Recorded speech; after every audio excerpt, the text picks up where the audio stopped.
May 19 at large mula sa 29 na pulis na mga akusado sa kontrobersyal na 990 kilo drug operation sa Maynila noong 2022.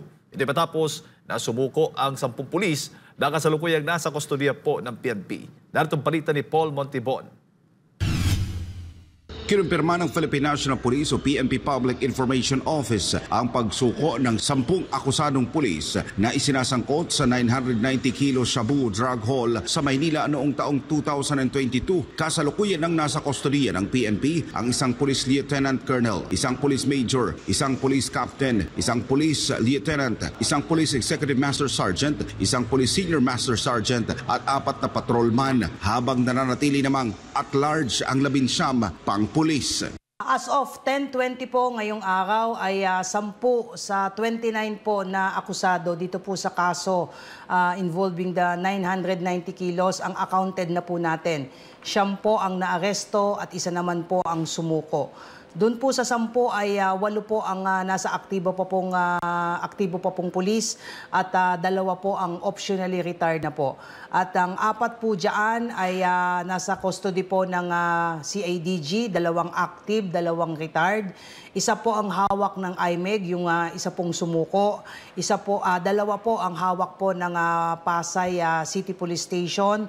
Isa po ang hawak po ng PNP Drug Enforcement Agencies at isa naman po ang hawak po ng Batangas PPO at isa po ang hawak po ng Alaminos Municipal Police Station. So tuloy-tuloy po yung efforts po ng task force na binuo po para i-account at i-arestuhin po itong mga police, both active and optionally retired and dismissed, para po masiguro po natin na maisusumiti po natin sila sa jurisdiction po ng korte. Matatandaan na naglabas na ang mababang hukuman ng warrant of arrest laban sa 29 na pulis sa inilabas na kautusan ni Manila Regional Trial Court o RTC Judge Gwyn Kalina ng Branch 44. Kamakalawa, kabilang sa mga ipinaaresto ay sina Police Lieutenant General Benjamin Santos Jr., Police Brigadier General Narciso Domingo, Police Colonel Julian Olonan, Police Lieutenant Colonel Jeffrey Poncelan, Police Lieutenant Jonathan Sosonko, Police Master Sergeant Carlos Bayeta, Patrolman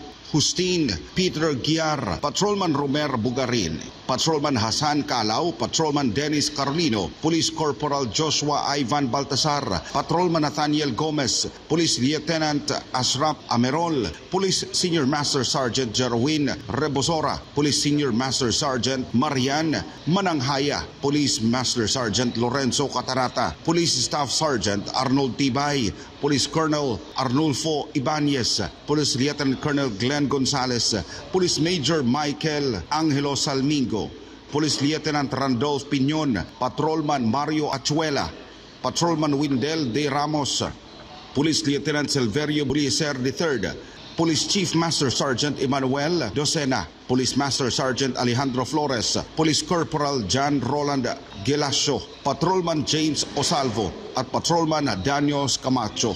Ayon sa desisyon ng korte, napatunayang inililihis umano ng mga pulis ang ebidensya na nakuha mula kina Master Sergeant Rodolfo Mayo sa sinasabing lending company nito na pag-alaman na nagkanya-kanya ng parte umano ang mga pulis mula sa nasabat na droga na unang idineklarang 1 tonelada, ngunit kalaunay bumaba ito sa 990 kilo na lamang.